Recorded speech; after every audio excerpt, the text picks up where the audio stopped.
In order to change the way that IDS kind of splits the design, we have to work with a satin fill. And in order to change it to a satin fill, right now our letter in here is about 11 inches tall, and you can see that it is a split satin. So letters automatically are brought in as satin. We just have to go into the satin settings to change them.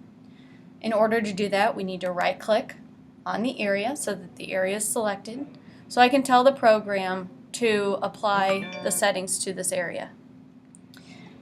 With it selected, we'll go to the stitch settings, which is up here at the top, or you can go up to stitch and then stitch settings or property settings. Left click. Once in the property settings, we will go to the satin tab. In the satin tab, we have the ability, and I'll just move this off to the side, to either overwrite the long stitch, which if we do that it'll just be a long satin, or go over here to the left hand side and enable a satin fill. When I enable a fill, it'll actually fill it all up with multiple stitches, like a complex fill, but it will do it in the angles of a satin stitch. Just to show you what it looks like, if I select Enable Satin Fill and hit Apply, you'll then see more of a fill type of look following those satin angles. But because we want more satin in there than we do want fill, I will go and edit the pattern. So I'll click on Select Pattern, and what we typically see is on the right hand side, we want to deselect number 3.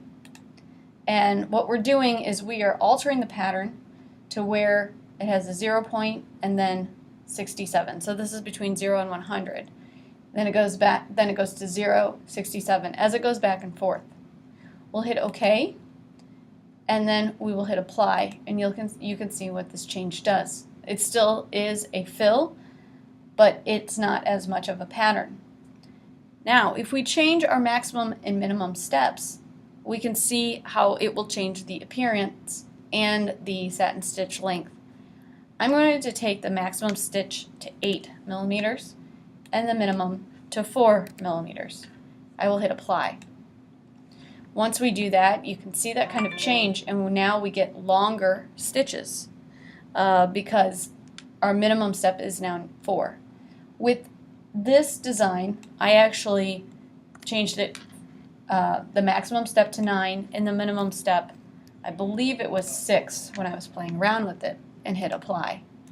When I do that, you can now see that it does more of more longer stitches.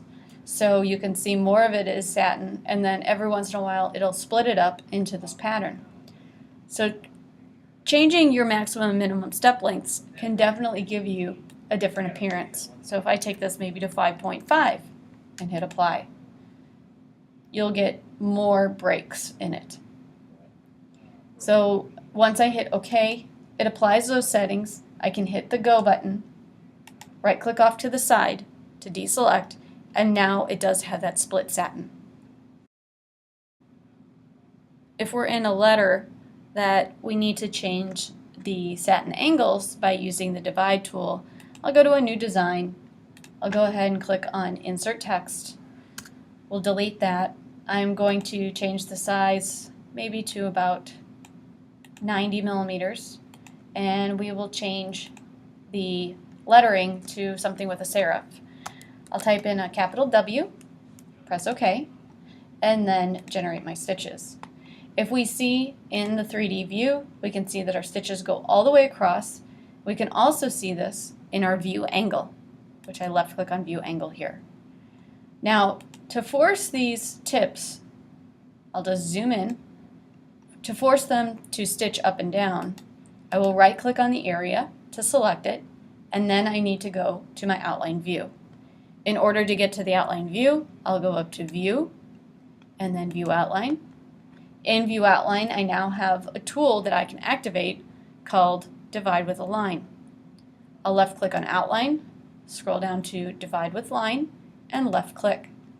Once I do that, I'm going to start outside the area, left click, come all the way across and outside the area again, and left click. I can keep doing these division lines but it won't input the lines until I hit enter. So if I want to see what this one line looks like, I can hit enter, and you can see that it put in that division line. Now I'm still in the tool, so I can advance to the next one. Left click, scroll over, and left click. If I don't like a point I made, I can always hit the backspace key on the keyboard and go back one at a time.